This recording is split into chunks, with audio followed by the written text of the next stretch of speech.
So that is it for this week's podcast episode. No real news or fight announcements. Boy, was I wrong. Dana White dropped an absolute bombshell on Wednesday night of this week for UFC London, for UFC 314, and for UFC 315. Dare I say, this might just be the biggest fight announcement video that Dana White has ever produced. We're going to touch on all those matchups right now. There's a whole lot to unpack here, so the best way to go about this is going in chronological order. So we will start with the UFC London main event switch-up. March 22nd, London, England at the O2 Arena. The number 1 ranked welterweight in the world, the former champion Leon Edwards, is back for the first time since losing his title at UFC 304 last July. But we already knew that. He was supposed to headline UFC London against the 4th ranked Jack Della Maddalena. No more. Jack Della Maddalena is out of his bout against Leon Edwards at UFC London for a reason we will discuss here momentarily. In steps the 5th ranked Sean Brady, who is 17-1 on a 2-fight win streak. The only loss in his career was back in October of 2022, and that was against the current champion of the world, Belal Muhammad. So now Sean Brady will look to get the biggest victory of his career over the former champion Leon Edwards, make his win streak 3, and quite literally bump himself into the number 1 ranked position in the 170-pound weight class. And as I said, this is Leon's first fight back since losing the title at UFC 304 last July, so will he be able to capitalize on what is already going to be a full training camp, but for someone that is a completely opposite fighting style? He was ready to go toe-to-toe for 25 minutes or less against someone like Jack Della Maddalena, also known for his striking and specifically his crisp boxing. But now Leon takes on Sean Brady, who is known for his high pace, pressure, wrestling, and grappling. A completely different fight, a full 180 going from Jack Della Maddalena to Sean Brady, and he's doing it on about a month's notice. And from the new UFC London main event going down March 22nd, we'll fast forward 3 weeks to UFC 314 at the Kaseya Center in Miami, Florida. Miami, Florida is once again getting one of, if not the best pay-per-views of the calendar year. UFC 314 is no different, and there are some heavy hitters to talk about here with some big storylines. The main event, we will see the featherweight championship of the world be decided, not defended, as it will be a vacant featherweight title up for grabs between the former champion Alexander Volkanovski and the number 3 ranked Diego Lopes. That is right. No Ilia Topuria rematch versus Volkanovski. No Ilia Topuria versus Diego Lopes.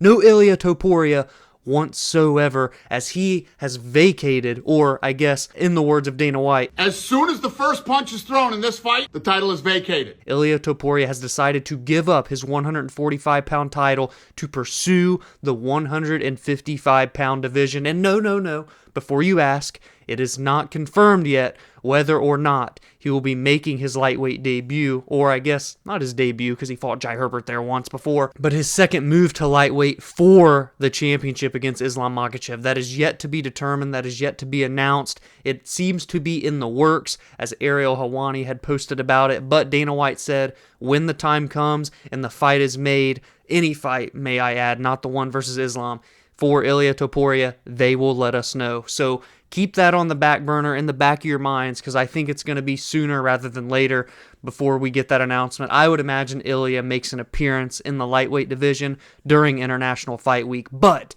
he has vacated his title, and now Alexander Volkanovski is back to try and regain his throne, but it is not in a rematch with his foe Ilia Topuria. It is instead against the fast-rising star that is Diego Lopes. For Volkanovski, the last time we saw him was at UFC 298 in February of 2024, where he would get knocked out by Ilia Topuria in what was Ilia's crowning moment as the new featherweight champion of the world. So what will be 14 months since the last time we've seen Volkanovski fight, which, dare I say, is something he needed. He was one of the most active champions during his 145-pound reign. Now, after a 14-month layoff, he is back to try and get his title for the second time, and Diego Lopes, the newcomer, is going to be in his way. By now, we all know that in May of 2023, Diego Lopes made his short-notice debut into the UFC and took the undefeated Movsar Evloev to the brink in a very close decision. Ultimately, Movsar would retain his undefeated record.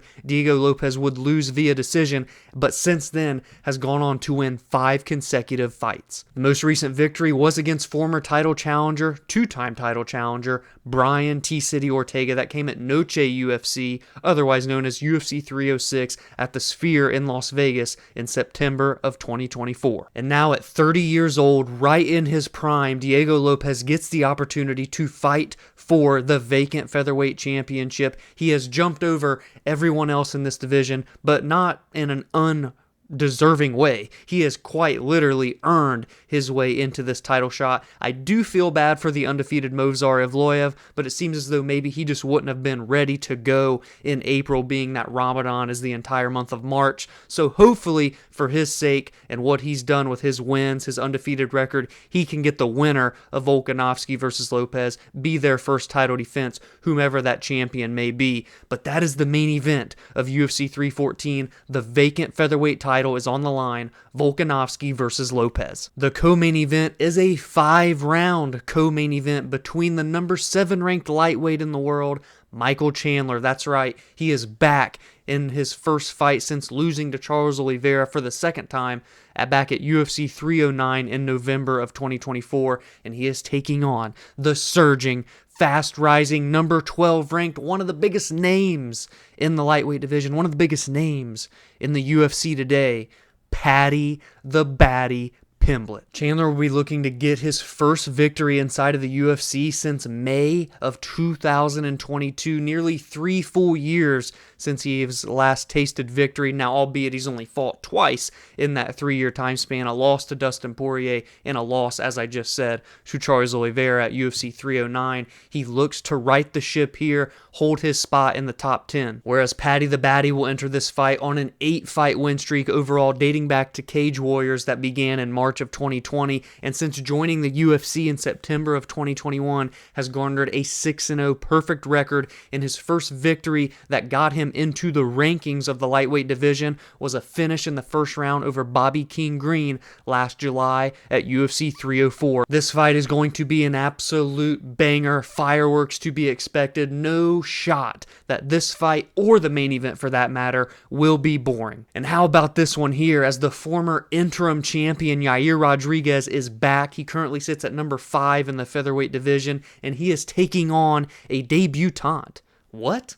Yair Rodriguez, a perennial top 15, top 10, top 5 guy, a guy that's had gold wrapped around his waist, is welcoming someone into the UFC? Well, it's not just any UFC debutante. It is Patricio Pitbull, the former multi-time, multi-weight class world champion in Bellator, was granted his release from Bellator/PFL. He has signed officially with the Ultimate Fighting Championship and will be making his promotional debut against someone that is number 5 in the division, that has been in the UFC for years and years at this point. If Patricio Pitbull wins this fight, don't be shocked if he even is able to leapfrog Movsar Evloev and get a featherweight title opportunity, being that he's on the same card that the title is being decided. Yair Rodriguez has not won a fight since February of 2023, when he defeated Josh Emmett via submission to become the interim champion. Then he would go on to face the undisputed champion at that time, Alexander Volkanovski, in July, where he would lose the unification bout, and then he would take on Brian T-City Ortega in February of last year, where he would lose via submission just 58 seconds into the 3rd round. So a 2-fight skid for Yair, but he still holds strong at the number 5 position. And Patricio Pitbull, oh my goodness, welcome to the UFC. Patricio last fought March 22nd of 2024, where he finished Jeremy Kennedy in the 3rd round of their fight. And let us not forget, he was the featherweight champion at that point in time for Bellator. Prior to that, he had been the featherweight and lightweight champion. He has lost 2 of his last 3 bouts. One of those was a fight in Ryzen where he got knocked out in the 1st round, and prior to that was his attempt to become a 3-weight champion because he went down to the bantamweight division to take on Sergio Pettis. However, However, he would lose a decision there. But again, he is entering off of a victory overall, and he is 37 years old, so no spring chicken. He has 43 professional fights to his name, but better late than never. Who would have thought Patricio Pitbull, Michael Chandler in 2025 are fighting on the same card, but it's not for Bellator, it's for the UFC. We've got another huge fight in the welterweight division. This time it's the number 10 ranked Geoff Neal and the number 13 ranked Carlos Prates, who may just have been the newcomer of the year in 2024. Geoff Neal is coming off of a first-round TKO victory against Rafael dos Anjos back at UFC 308 in October. Yes, there was an injury to RDA's knee in that fight, but Geoff Neal looked damn good for the minute and 30 seconds that we got to see them in action. And for Carlos Prates, as I said, potentially, and to me, the newcomer of the year for 2024 for the UFC. He was a Contender Series alum in 2023, had 4 fights in 2024. Not only did he win every single one of them, he knocked out all 4 of his opponents, and the biggest one was a fight that got him into the rankings where he knocked out Neil Magny in November, his first UFC main event opportunity, and it only took him 4 minutes and 50 seconds. 2 other fights are officially official, but we've already talked about them here on the channel. It's the number 8 ranked light heavyweight Nikita Krylov returning to take on the number 10 ranked Dominick Reyes, who's on a 2-fight win streak, the former title challenger. We've also talked about, and pardon me, Dominick Reyes was number 11, not number 10. My apologies. In the strawweight division, we already talked about the potential number 1 contender fight between Xiaonan and Virna Jandiroba. That's going to be a big one. And then there's 2 other fights that are brand new. In the featherweight division, Dan 50K Ige taking on the surging Sean Woodson, and Jim freaking Miller taking on Chase Hooper. Someone's got to halt Chase Hooper. Love the guy. I'm so happy he's up at 155 and surging. But oh my goodness, he's taking out all the legends. He's trying to take out everybody that we believe in and love and have loved for over a decade plus. So that's it for UFC 314. Holy crap, I can't believe that this isn't even the end of it. There's still more to discuss. So give me your thoughts on UFC London. I guess I forgot to ask your opinion on that new main event. Give me your thoughts for UFC 314, and let's get into the last bit of news. Remember at the beginning of this announcement where I said Jack Della Maddalena was removed from his main event at UFC London against Leon Edwards? Well, that is because at UFC 315, May 10th, Montreal, Quebec, Canada, he will be fighting for the welterweight championship of the world against Belal, remember the name, Muhammad, who became the champion at UFC 304 last year by dethroning Leon Edwards. He will now look to defend his title for the first time, and it's not against the man we thought it was going to be against, Shavkat Rakhmonov, as it was announced by Dana that Shavkat is currently injured at the moment. He was not able to make the May 10th date, and he is going to face the winner of this in the back half of 2025, maybe early 2026. So Jack Della was removed from his main event against Leon and thrown in for the title opportunity. The last time that Belal Muhammad lost a fight was January 19th of 2019, where he lost a decision to Geoff Neal. And since that loss to Geoff Neal in 2019, Belal Muhammad is on an 11-fight unbeaten streak. And it's called unbeaten streak because of that no contest back in 2021 against Leon Edwards due to those eye pokes. And Belal Muhammad made up for that last year by becoming the champion. Jack Della Maddalena, he started his professional career 0-2, and now he's 17-2.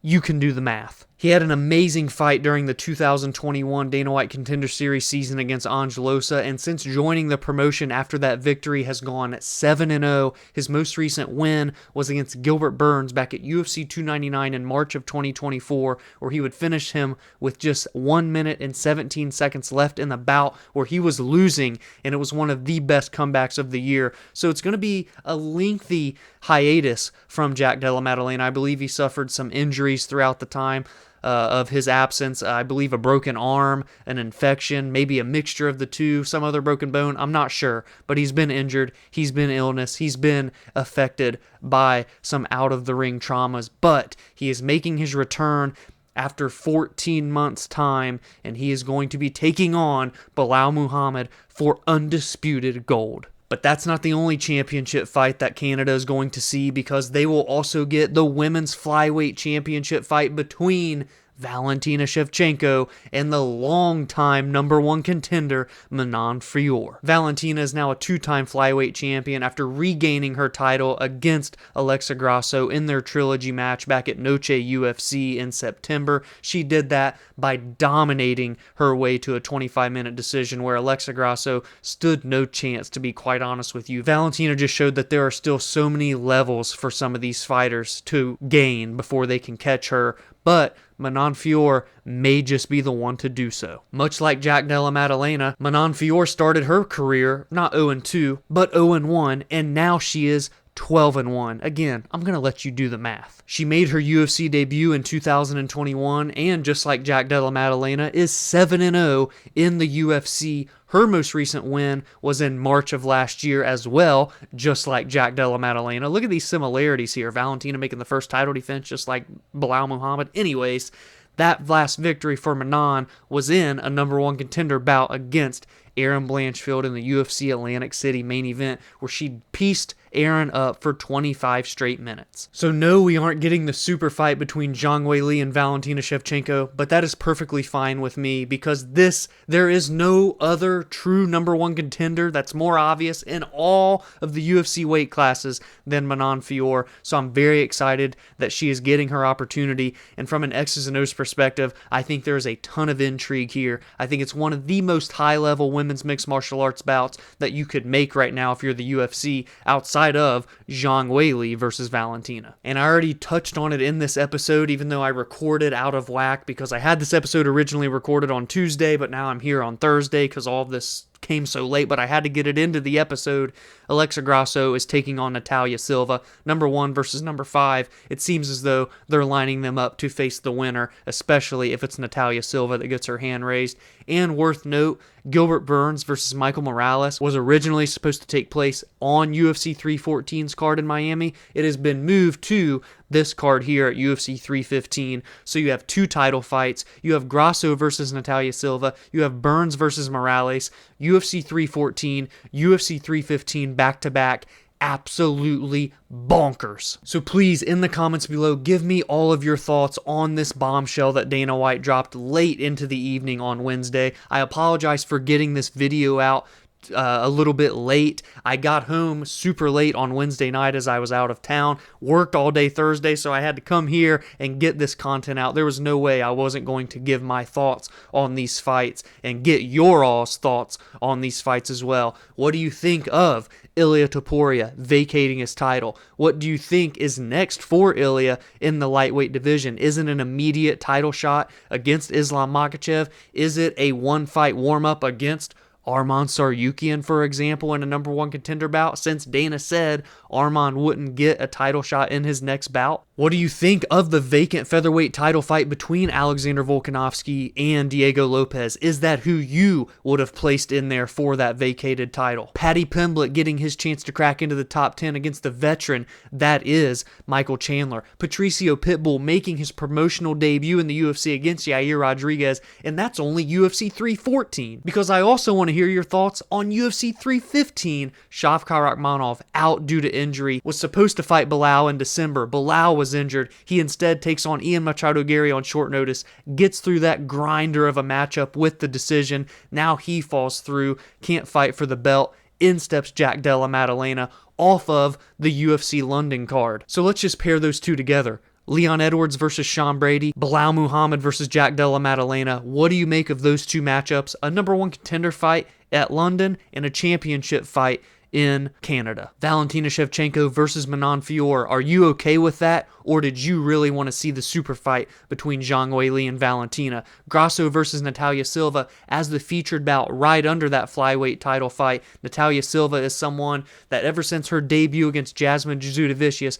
I have been super high on and feel that she is going to be a future champion, and maybe that just comes sooner rather than later. Give me all your thoughts, give me your answers, give me your way too early predictions and everything in between in the comments below. If you enjoyed my thoughts and all of these crazy news and fight announcements, please be sure to drop a like, subscribe to the channel if you are new, where I always bring you my thoughts and opinions on news such as this. I preview and break down the best storylines heading into each card each week, and I recap the most meaningful results as well. You can join the community on social media at Verbal Spar MMA on X, Instagram, and TikTok, and you can follow on your favorite audio listening platforms such as Spotify and Apple, where podcast episodes release there every Monday and Friday. Have a great weekend. Enjoy UFC Seattle this weekend. Get your bearings from these fight announcements, and I'll see you in the next video.